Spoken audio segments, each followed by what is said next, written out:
Hello and welcome everybody to this show. I hope you can hear me and see me. And again, a warm welcome to everybody to every part of the globe. Good evening, good morning, and for some of us, it is the night as well. Here, a beautiful morning has started. It is already quite hot, and as I was getting ready, the birds were singing, and it was the sunrise. And a pair of black cockatoo flew over my house, and they have such a beautiful haunting sound. They talk to each other as they actually fly, and they always bring back the memory and the feeling of a special place that I found on my wanderings of this land. And there is a beautiful big rock on the side of the hill where I used to stop and watch the sunset. And it was in the middle of the bush and out in the outback, with no mechanical sound, just nature and the vastness of spaces all around, with birds singing, the insect cicadas singing. And you can just feel the eternity. You can feel all those beautiful feelings of freedom, of joy.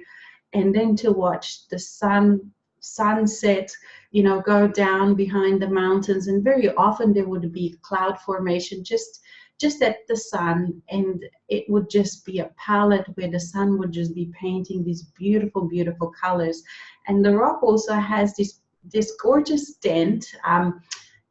It must have been a big waterfall when there was water in those parts, because this land is quite ancient, because it has this beautiful dent just for me to sit in and feel comfortable, and sometimes lie in as well and just watch the clouds go by, watch the sunset. And it was just such a gorgeous end of the day, end of the beautiful sort of day of exploration. Okay, so back to our show. I'm still working out, we are still working out what the best time for everybody would be for this show. And I think this is a pretty good time for everyone. Is trying to sort of fit the time to suit everyone all over the world, because I know in Europe it's the evening, and in States it's sort of the middle of the day. So I have been sort of trying out all the different times, and I think this one might actually stick. For me, it's morning, but it's not too early. I think it will work perfectly. And also apologies for last time for everyone who couldn't log in. It was the issue that Zoom had, and that's the software that I'm using for this show, and they have actually fixed the problem now. So hopefully we will not have, they have assured me that we will not have this issue anymore. The recording of this session will be available also on the website. So for any of you who are sort of missing the show right now, it will be available. And I will post the link so everyone can actually find it very easily. So welcome everyone. And we were going to talk about today, as always, just about the relationship with the soul. And I can hear, as most of you know, my eternal self, my soul self, has a name and is called Michael. I often call her Michaela as well, because as we all know, the spirit does not have a gender, but has the expressions of femininity and masculinity and both male and female, both men and women actually do carry both femininity and masculinity. It's just that we sort of express them in a different way, to a different degree.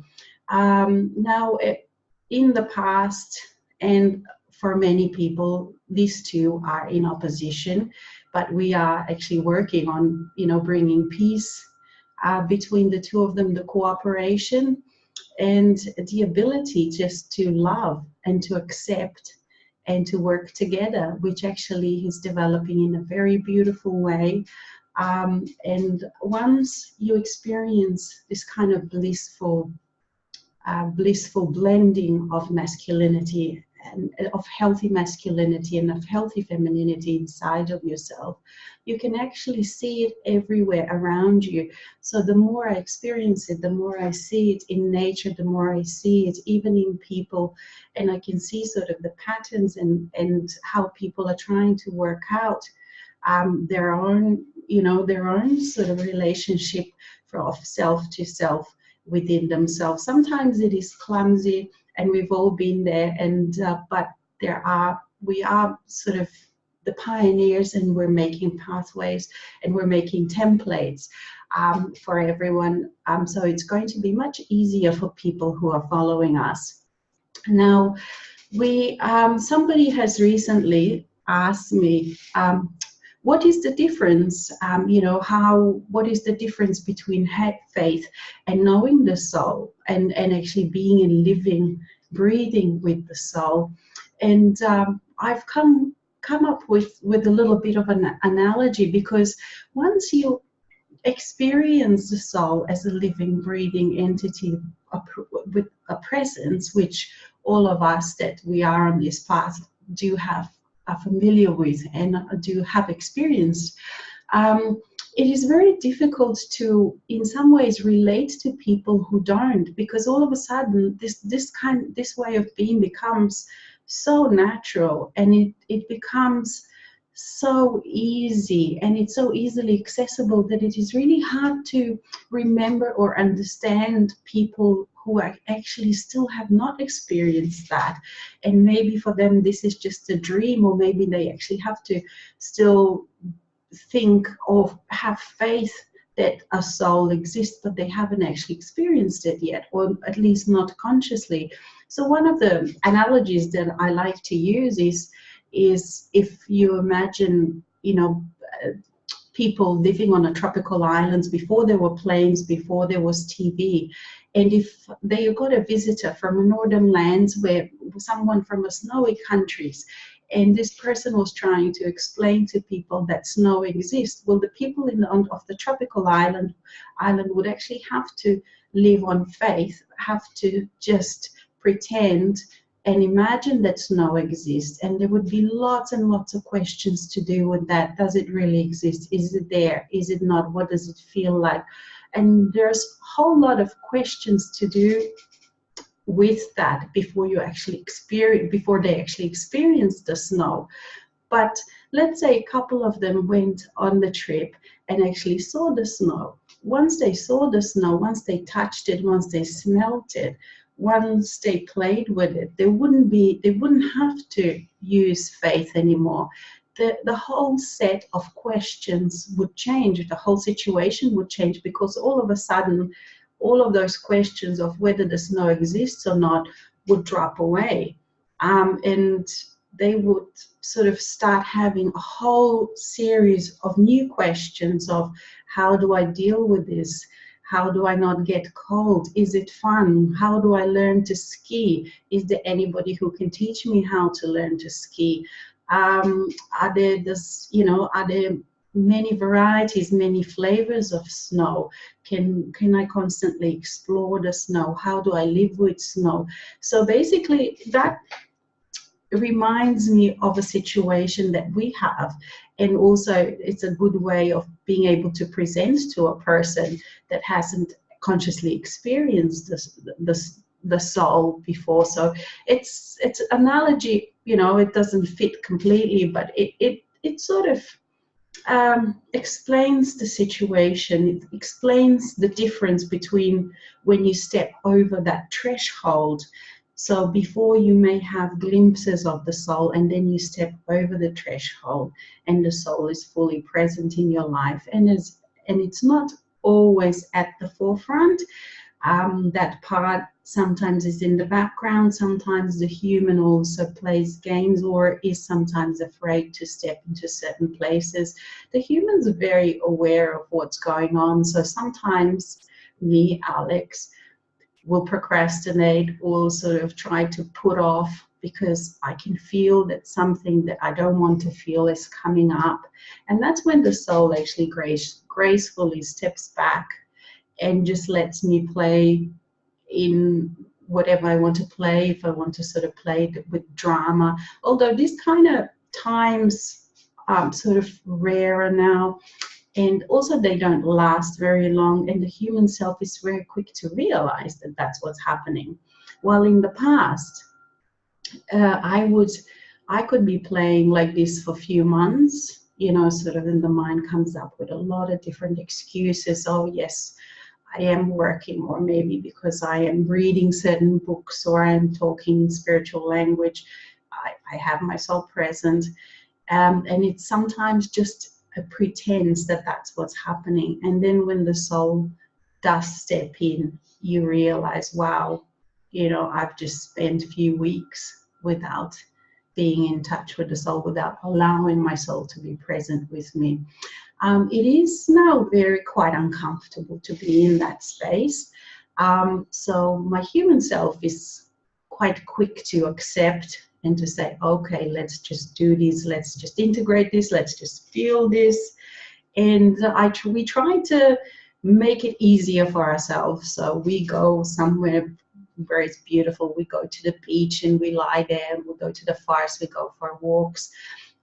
So we make the experience very sort of pleasurable in many ways, and also everything around us is helping us with integration. So when you decide, okay, let's do this, the sun will help you, the wind will help you, the sea will help you, the river will help you. Everything, all life serves you.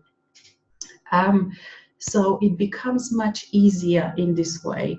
At times also, there are times when I will have, I call them my cave time, where I don't feel like feeling anybody else's energies. I feel like just being inside with myself. I feel just to stay at home, not go anywhere. And those times are okay as well. So the main thing is just to follow your intuition, to follow all the nudges. And this is why the life becomes so much easier to live, because we are guided. We have that guidance, and we have the presence of the soul, which smooths everything and makes it much more easier. At the same time, what is not easy is because, as we know, the presence of the soul stirs up everything. So the relationship is very funny. At times it's fun, it's very sensual, it is very expansive, and it is also very challenging, because the human self and the soul self seem to be such an opposition to each other.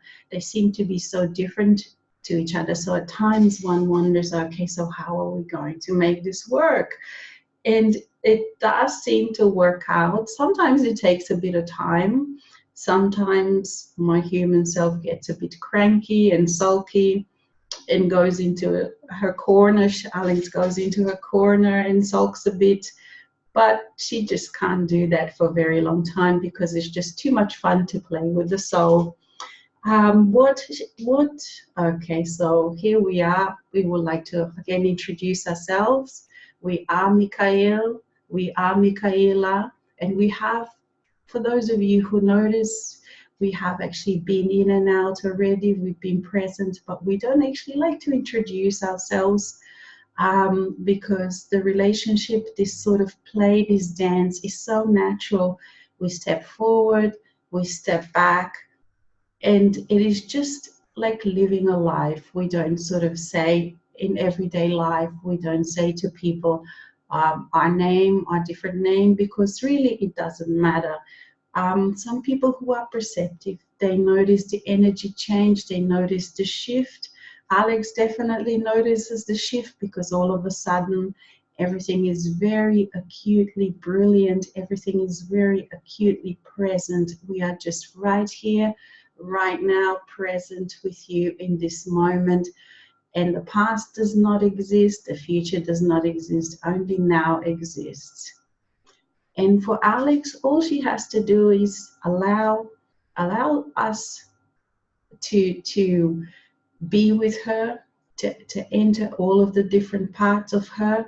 The intimacy between the human and the soul is like no other intimacy that you can experience as a human being, because every part of you gets infused, every part of you gets inundated, every part of you gets stroked, every part of you gets loved, if you but allow, if the human self just allows the soul self to step in, to inundate, to massage, to be with you in every part, in every chamber, in every room of yourself.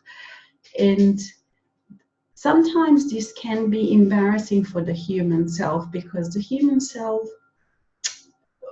as a human self, is conditioned to pretend at times. In a society, we often have to pretend. Basically, a lot of it is you have to make up stories. You have to be someone who you're not. You have to play different roles. So to experience this kind of honesty and intimacy with someone, it can feel a bit intimidating at first. But the human self, as she allows more and more and more and more, she actually she develops and builds trust that firstly, the soul works in a very, very different way than any other human being, than any experience that as a human being she has had before. Because very often the society actually puts down all of the so it puts down all the vulnerabilities. They are looked down, you have to hide them, while when you actually have a relationship with your soul, these are your strengths. Your strengths, being vulnerable is a strength. So in this way, it is a very revealing a relationship. It is a very immediate relationship. It's a very touching relationship, because there is no hiding, there is no space for a human self to hide, and it's not necessary, because the soul self brings with her complete and total compassion and understanding and acceptance. And as the human self experiences the soul self accepting everything about the human, and so the human self can also then sort of says, oh wow, if the soul can accept this part of me, then also so can I. So basically the self-acceptance keeps growing and growing and growing in this relationship. At the same time, we do get more and more and more. It seems like for the human self that there is more and more to accept. Like sometimes Alec goes, wow, I've already accepted everything. How come there's still more coming? But at times, at times it is just that the soul also brings with her the past life, what so-called past lives, all of her other aspects that have actually never experienced acceptance. They have never experienced love. They have never experienced what it's like to just be allowed to be, what it's like to sort of taste freedom. So as all of the parts of the soul, those that are still imprisoned in their own minds, would actually start knocking to your door. So Alex has met a lot of our so-called past lives that actually she has nothing to do with that. And this is where actually sometimes people can get a bit caught, because all of these aspects, all of these energies come for a visit, and straight away as the human self, you identify with those aspects. You think, okay, maybe they are mine, maybe it is something that I have done, maybe it's something that, I have to resolve. While with these parts that come knocking at your door, there is nothing to resolve. So basically the way you dissolve these kind of realities is you just dissolve it, not resolve it. So this is where a lot of people get caught, because they sort of get caught into the story, because every aspect brings with it its story. And the story is often very similar to something that you have experienced. And then you think, wow, I have to resolve, I have to bring solution to this part. And there is no solution. Basically, all you need to do is allow the soul self to feel, to accept, and to release this part. And that is the solution. There is nothing else to resolve. And it will dissolve, it will neutralize, it will move on. But sometimes this is where you actually have to be quite careful, because at times you can get caught for maybe a week, maybe a month, maybe a day in trying to resolve something that doesn't actually have a resolution. It just needs to be accepted. So as we said, it is very easy to you know, believe those stories of the aspects, but at times you don't actually even need a story anymore. You just feel it and you just release it and you just let it go. And another thing that happens when you have a relationship with the soul is that you start to appreciate, of course, you start to appreciate the ability to be with yourself, to be with you in the silence of spaces, to be with you in the vastness of experience that the soul brings with her. So you do, as a human self, start craving those spaces. And it is very important that you do allow yourself, especially women, because we are so used to looking after other people, to taking care of everyone. One of those things that is really hard for us to do is to sort of just say no and say, okay, I do need this time for myself, and go somewhere where you won't be bothered. You know, find a space for yourself and just be with yourself. Now, in that beingness, as we talked before, there will be a lot of things that will come up for you, but we now know how to accept them. And beyond those aspects, there is just this space. There is just this pleasure of being, where you can actually smell everything, the beautiful scents, and you can taste, and you can just take such pleasure of just being with yourself. There is a little bit of work involved to get to that space, but it does exist, and it is your safe space, and it can be called upon every time, in every situation, in every you know, in every time of the day that you find yourself.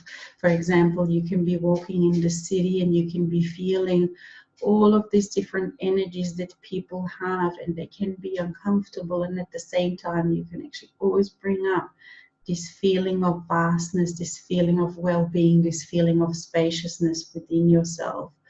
And you can let those other energies just flow through you, and they will not affect this feel. You will know what they are and you will feel them, but they will not affect this feeling of peace that you have actually built within yourself. So it is very important to make sure to take that time for yourself. And when we are being, when we are developing the relationship with the soul, between the soul and the human, we have to change. What happens is that relationship with every other thing changes. And what happens is that the soul self demands, and it has a right to actually take priority over everything else in our life. One moment, please. Beautiful coffee. First thing in the morning, have some coffee. Okay, so where were we? Okay, so the priority. Now, okay, so with when the mind, when we are controlled, when the human self is controlled by the mind, basically the throne, I'm not sure if this is the actual right expression, but there is a space within yourself which feels like a throne. So, and that space is a rightful place where the soul self occupies that space. Now, when the mind is actually, some people call it the driver's seat, some people call it the throne, but when the mind is in that seat, it actually does not, it does not know really how the mind tries to do a lot of different things to actually, create safety for the human being, but it's just not, doesn't have the ability, nor is it capable of doing that, because its function, it's quite a different function. So when we allow the soul self to sit down in this throne, to sit down in this rightful place, actually we start changing the relationship, and we have to revalue every single thing that comes in our lives. Even relationship, for example, with our home, relationship with our body, relationship with ourselves, relationships with every single person, that is in our life, relationship with everything, with society, with everything that we've been told. We have to reevaluate, because having the soul in her rightful place actually creates such a different outlook and a view of life. Even, for example, just changing the view of what it means to be alive, what it means to be eternal, because you all of a sudden realize, and you work from that perspective, that you are eternal. So even your relationship to death, to birth, to all of these things changes. But what happens is that, for example, let's say if we've sort of taken some time off to explore this relationship with the soul and to build the relationship with the soul, and all of a sudden we go back into the society, we notice that the society is completely built in a way to constantly try to topple the soul of its rightful position within yourself. So the society, the way it's built, it tries to constantly flick off, if you will, the soul as being the priority, the soul as being your standard, the soul as being that to which you go for everything, to which you go for your, for the advice, for consolation, for well-being, for everything. So it is constantly trying to insert something into that in between space, so that, for example, let's say, what I mean is, let's say if we talk about self-appreciation. So as a human, we are taught that the appreciation comes, of course, from the outside. So initially we're looking for appreciation from our parents, from our siblings, from our family. Then we go to school and we learn to look for appreciation from the teachers, from the school friends, from peer pressure. We learn to sort of look for value and appreciation in a society. So we do everything we can to get that appreciation. And of course, normally the way the society is built is that you don't actually get, it doesn't give you any long-term appreciation. You get a few seconds of it, maybe one evening of it, maybe you get a party out of it, but you have to keep striving, you have to keep doing something. You're never enough. So then comes the time when you have to change the relationship with that, and you start appreciating yourself, and you build on appreciating yourself. And you have to, in those moments where your old habits would have you try to extract appreciation from other people, let's say from your parents, from your teacher, from your friends, from a society, and it is so addictive and it is so automatic that it is so easy to actually go somewhere else to get that appreciation. And this is what I meant is, when you put something else on that seat, on that throne seat inside of yourself, where the soul should be. So when you have the soul there, the feelings of appreciation come automatically, and it is so peaceful, and it is without striving. You actually appreciate yourself just for being you, just for existing. You don't actually have to do anything.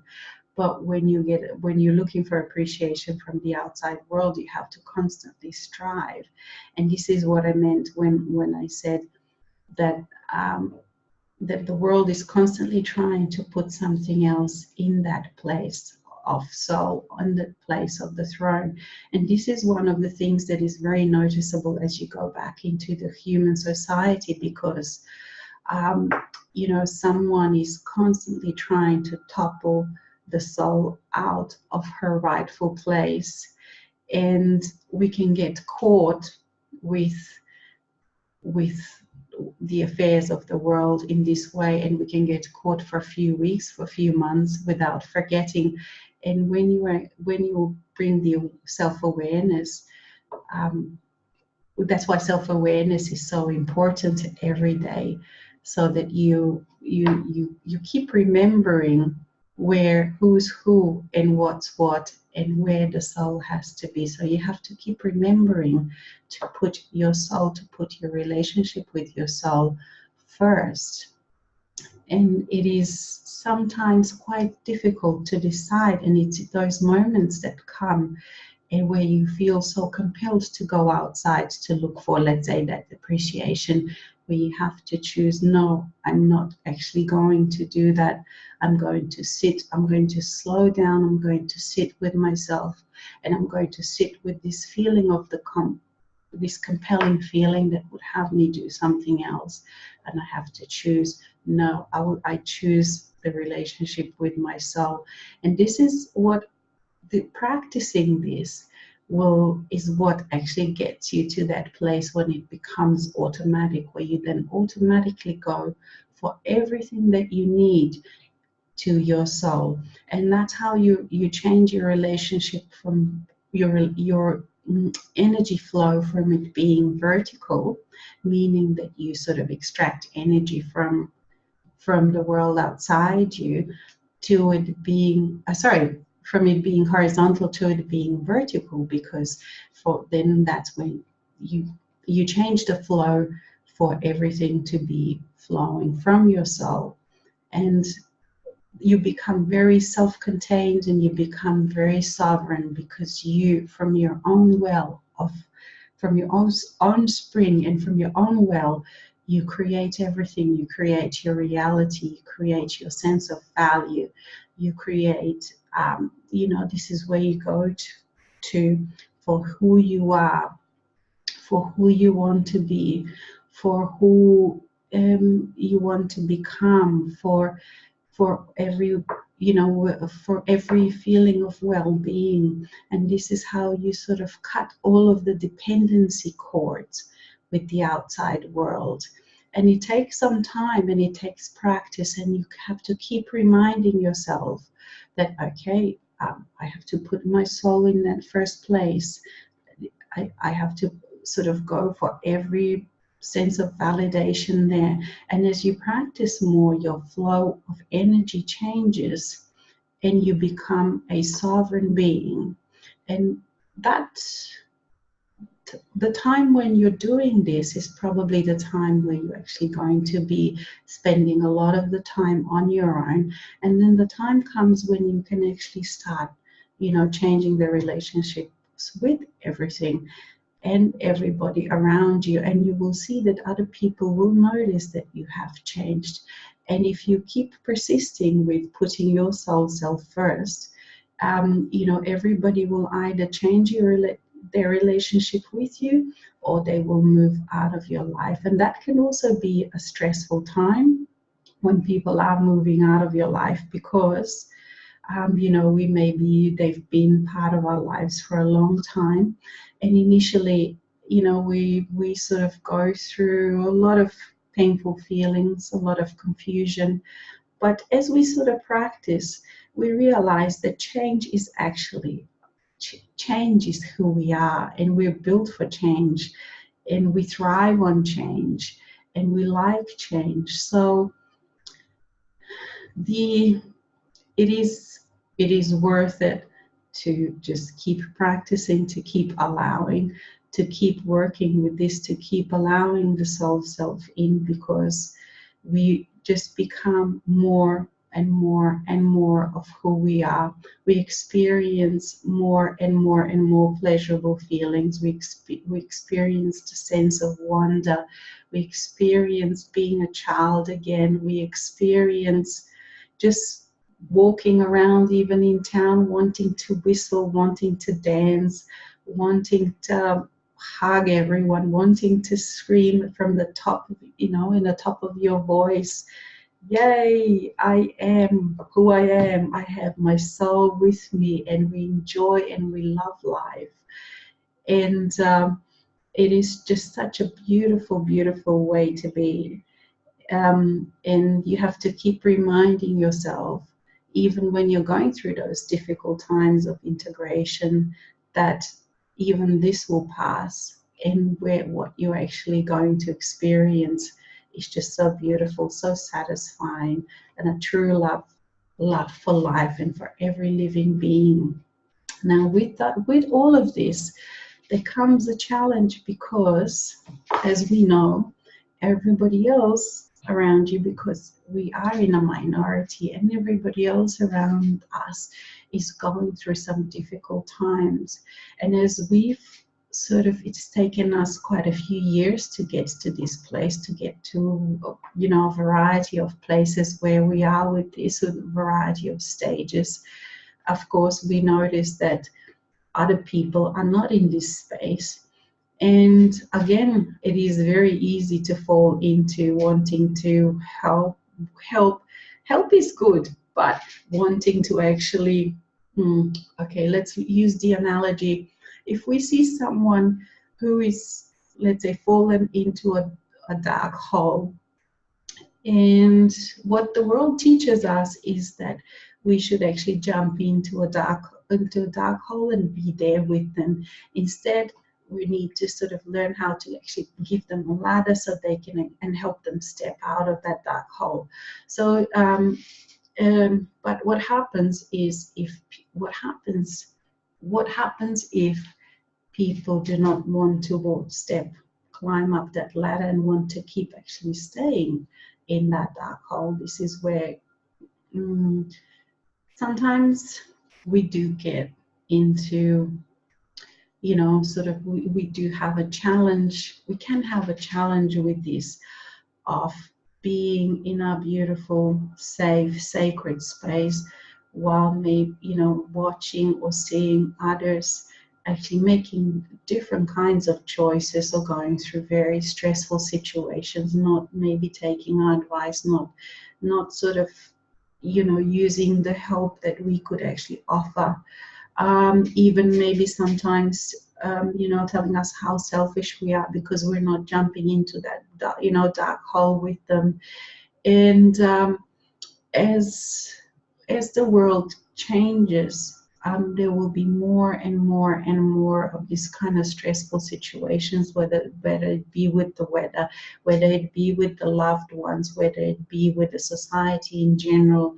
And it is so important in those times to just take the time out, allow yourself to be so-called selfish, step away and just be and feel good, feel joyful, feel like you want to sing all day along, because maybe, just maybe, someone who, some people may be ready, and they may ask you, how do you do this? How are you so joyful? There's so much wrong in the world. How can you be happy when it's all falling apart? And that's when actually you can be of the greatest assistance, because as a standard, you can then help them. And you are in a position of help because you have practiced, you have made those choices, you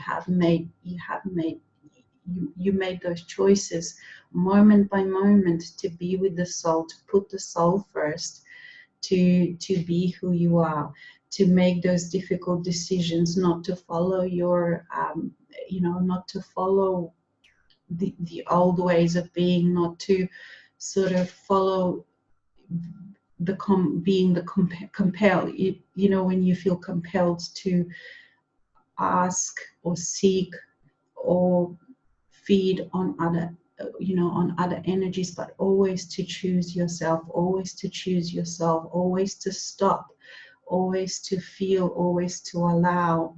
And it becomes a very, very different way of being, and people, like in that analogy, will know that there is something different about you, that you actually know that snow exists, And they may just start being interested and ask, can you show me?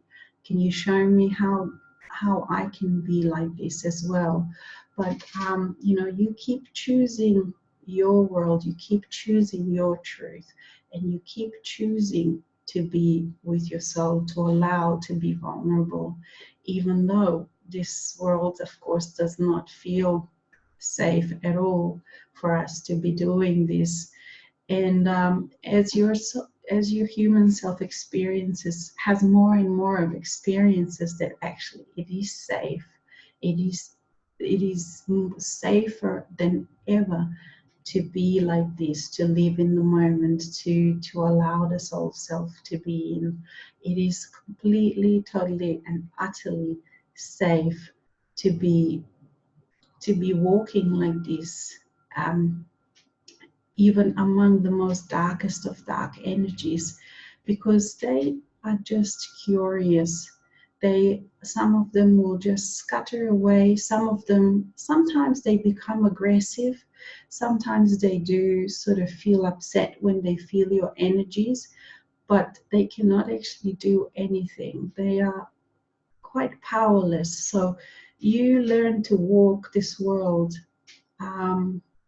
You allow yourself with your vulnerability to walk this world, and you can actually walk amidst any kind of energies, and they don't affect you. You feel them more than you've ever felt them before, but you can walk in your own safe space, and they cannot touch you, they cannot do anything to you. As long as you keep remembering, as long as you keep allowing, and as long as you keep being vulnerable. And this is the trick, because normally in the old days, in the old energy, you would sort of close yourself down in those times. Those are the times when you feel, wow, I have to shut down because it is not safe. But now it's actually quite the opposite. As you allow yourself to be with you everywhere and all the time, in different, as I said, in different degrees, you are safe. You can walk and you can come out. Sometimes the energies do get stuck, because we have to practice, especially if they're close to what we used to identify ourselves with. But they are quite, once you choose something different, they're quite easy to let go of, and they're quite easy to release, move on, and just again be in your safe space again. Okay, so at the beginning I haven't actually said that you can ask any questions if you like. We do have a Q&A, so just click on the Q&A button, and we'll see if any questions do come up for me. Okay, I have to have a look at this. Right, I think, okay, we have a question. The topics were pertinent to me.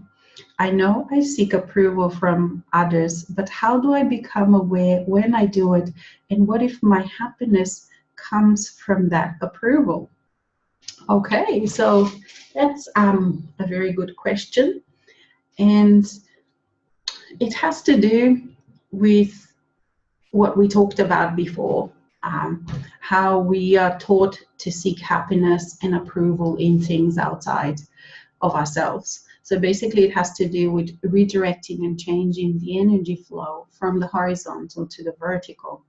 So as we allow ourselves, our soul to be with us, and when we actually keep going for approval, for the feelings of well-being to that soul, that changes the flow of energy, and that starts to give you, your human self, access to the feelings of well-being. Now the soul herself automatically brings with her feelings of well-being, feelings of honor, feelings of self-love, feelings of compassion. All of these feelings she already has, they already exist within her. So for the human self, as the human self allows the presence of the soul, to be with them, all of those feelings are automatically available to the human self. And the feeling of well-being, the feeling of acceptance automatically gives you the feeling of happiness. So as you go and ask for your approval, as you go and ask your own self for your approval, you automatically feel happier and happier and happier. And you start realizing basically how shallow and how fleeting those feelings that you used to look for in the outside world really were, because you had to keep doing something to get them. So for example, let's say if you were looking for approval from your father, you quickly learned how you have to behave, what you had to do to get those approvals, and you have to keep repeating those behaviors. While when you actually go to your soul, the soul is those feelings already. So there is nothing that you have to do to earn those feelings. There is nothing you have to become. There is nothing that you have to change to earn those feelings.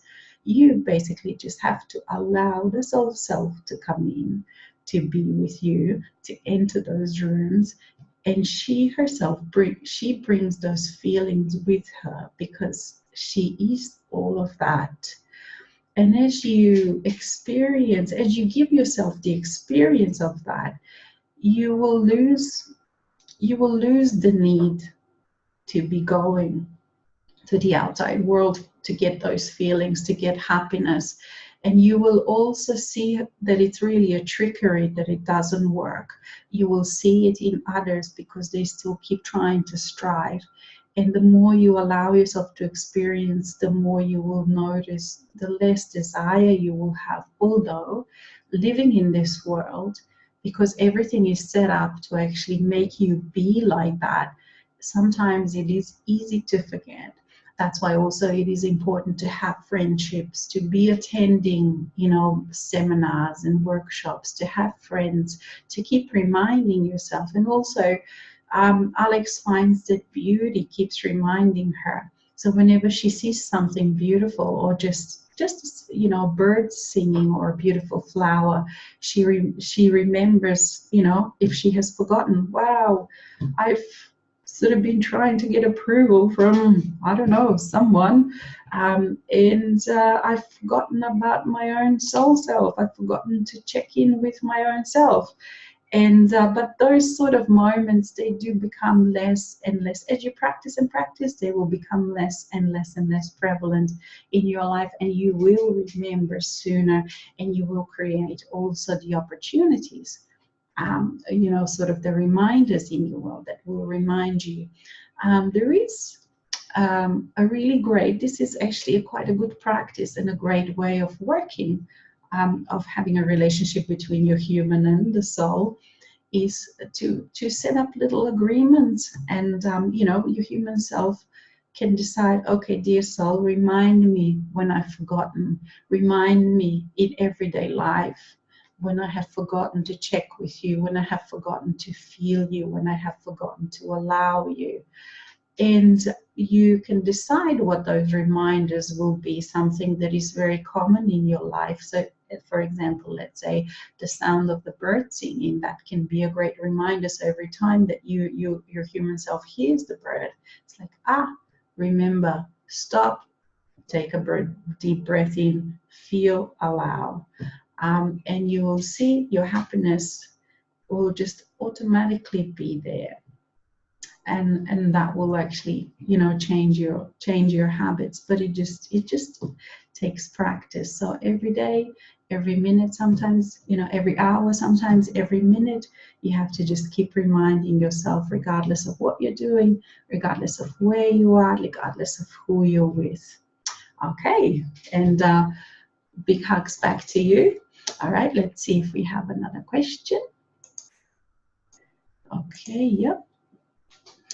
At work, I'm being bullied. I have considered taking legal action, but I really don't want to get involved with all that drama. But maybe I need to, in order to clean my victim consciousness. Can I clear this simply by aligning with my soul? And a big hug to you. Okay, so Alex has had quite a few experiences of that at work, and in a number of different ways and over different times. And even now, she's recently been doing a project, so she's had more experience with that at work.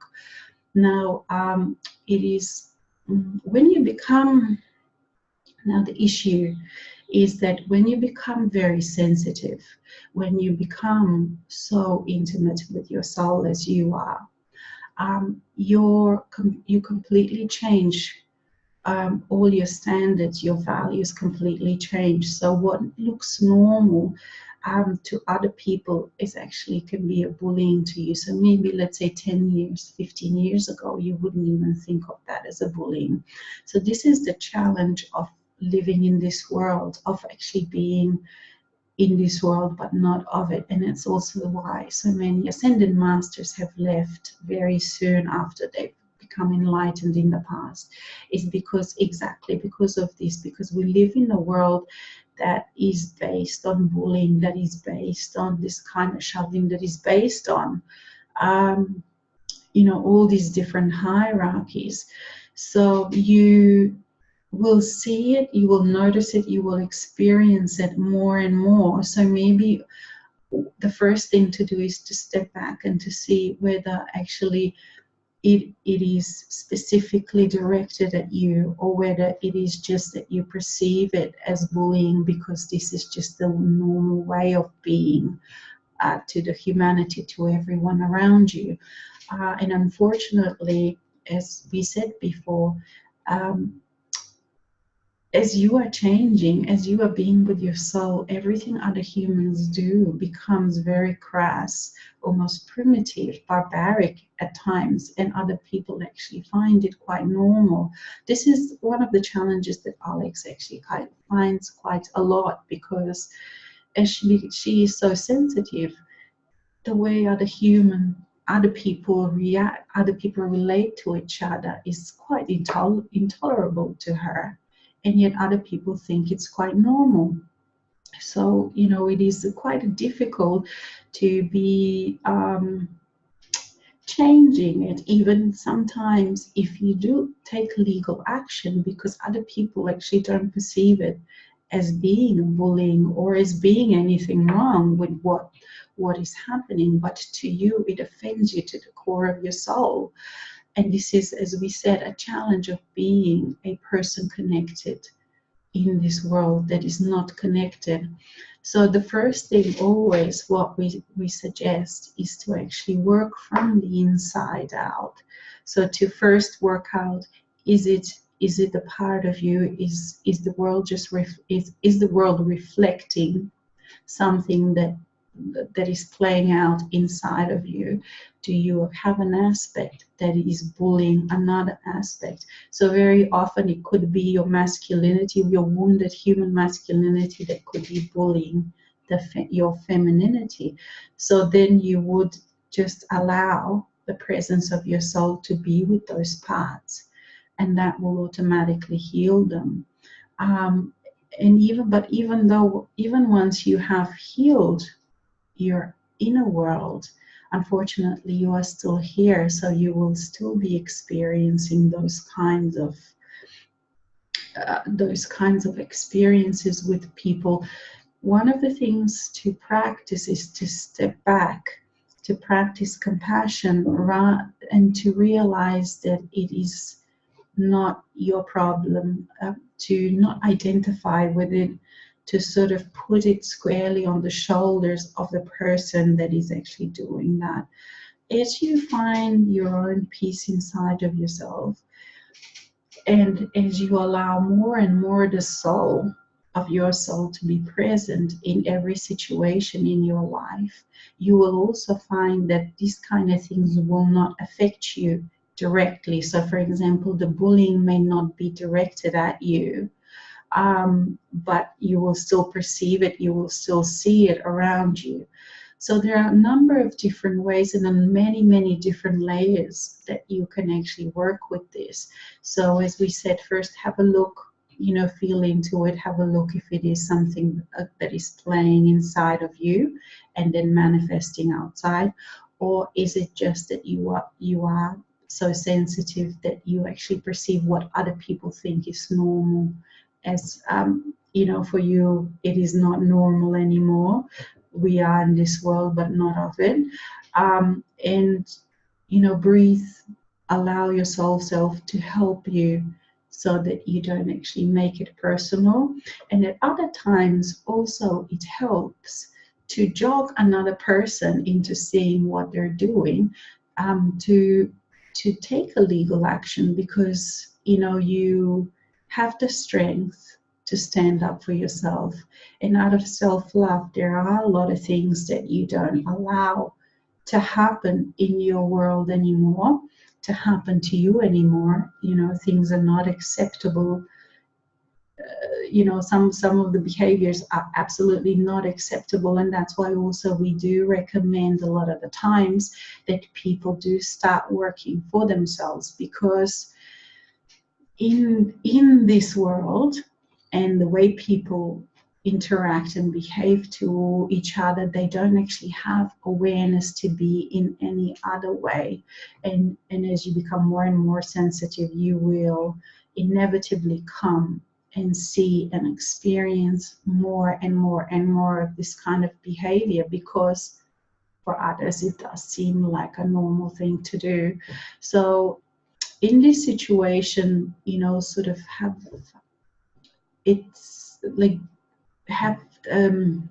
step back and take judgment, and then do take those steps as you feel. Sometimes it also, that you need to do follow the steps that present yourself, follow the promptings from your inner self, and that may lead you into, taking a legal action, or that may lead you to leave the job, or that may also lead you to be able to build that ability to take a step back and not take it personally. But as we said, it will always grate you a little bit, because you become such a different person. You have become such a different person that the normal human behavior is quite offensive at times, and there is actually no getting away from being able to see that, and to experience that. Is just, do not take it personally. I hope this answer helped, and because it is part of what you are experiencing, don't feel alone in this, because it is part of being a master, being an open, being a feeling person in this world that is not made for this kind of thing. And this is exactly what we are changing. This is exactly what we are bringing to this world, is this total new way of being, total new way of relating. We are raising the bar of what is acceptable human behavior, what is not acceptable human behavior. And thank you for asking this question, because it is a very, if you are with people that are not aware, it is a very common experience. Actually, you cannot get away from it. So it's a very pertinent, and we will have to keep working on this, to how to find better way of dealing with this, so that we can stay and have satisfying relationships, although that may at times not be possible, with people that are unaware, because their behavior is just so offensive to us. Okay, big hugs to you, and let's see if we have any more questions. Oh, we've got 2 more questions. Okay. Thank you for this beautiful experience. While listening to you, I could blend with my soul in a way that I didn't really allow myself to experience in the last few weeks. All my gratitude for that, and all my gratitude to you, dear soul and dear human. And my question is, I always feel a deep sadness, grief when my heart is going through a clearing process. And I got caught up in this sadness in the last few weeks, and I'm wondering how could I avoid this next time I will go through a clearing like that. Thank you. And thank you, dear one. Okay, we'll get a bit of water.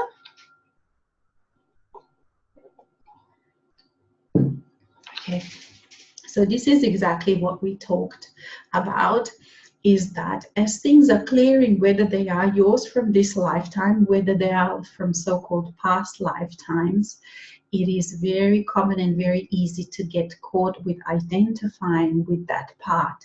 Sometimes also, you know, energies that have been so deeply ingrained and so deeply imbued and such deep, you know, carry such deep ancestral patterns with them, they do take sometimes some time, some human time for them to release from the body, because the body does live in this time and space. So the main thing with this is to actually pat yourself on the back, because you are doing wonderfully. You know, it is part of this process to be experiencing this, and don't be so hard on yourself with this, because it is a natural way of clearing. It is a natural way of dealing with this. And you will be, you know, as you are releasing more and more, you will sort of become aware of even deeper energies, of even more of the shadow parts of things that you did not want to feel before.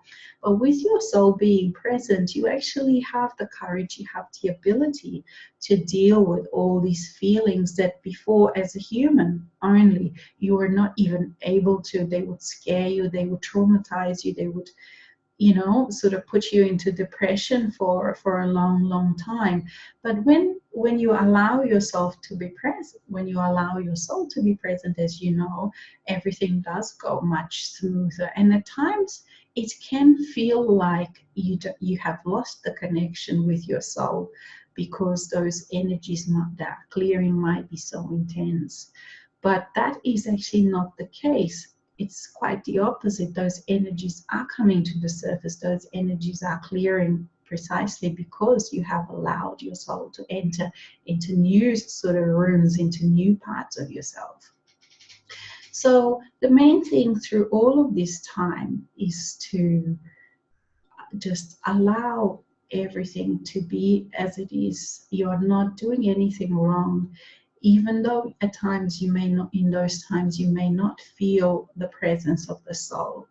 You are not doing anything wrong. Just be easy on yourself. Do beautiful things to yourself. Take a bath, you know, enjoy yourself. Pat yourself on the back. Look at yourself in the mirror and love yourself through those times, because it just means that all this clearing. And as you practice sort of like a detachment in a way, detachment in a way that, not that you don't feel those energies that are coming, it's just that you don't take them personally. You will become an expert with this. So basically, you just need to practice. So all of these abilities and skills are quite new, so you just have to practice them. And even when you forget, set up a reminder, ask your soul to give you reminders, and practice self-love, practice being kind to yourself through those times.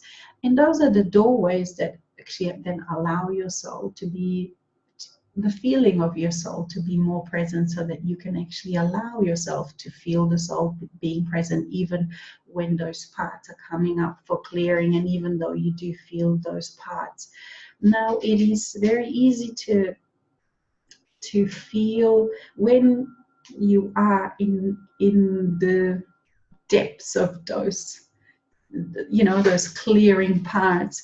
It is very natural to forget why it's happening, and to think that, wow, I've taken few steps back, when in reality you've actually taken 5 steps forward with this.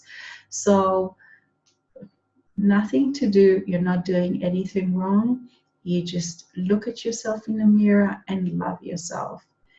And humor, you know, look at jokes, tell jokes, ask your friends to tell you some jokes, and just take every day as you take every day, and walk through those energies with your head held high, and love yourself. Thank you, dear one. I will have a look if we have any more questions. Okay, we have, no, we've answered all of the questions. So we might say goodbye to all of you this time. It has been wonderful. Alex still gets a little bit intimidated with the show because she has just started, but I think we are sort of doing quite well. And I thank you for your patience, and thank you for your support, and thank you for being who you are. And we wish you beautiful, gorgeous, abundant, self-loving times through all these festivities, through all the holidays. And our wish for you is that you enjoy yourself, that you love yourself, that you smell the beautiful scents, that you enjoy the tastes that all these holidays bring, that you enjoy your family, and that you enjoy your friends, and most of all, that you enjoy your own self. Thank you. Namaste. Bye-bye. Merry Christmas and Happy New Year.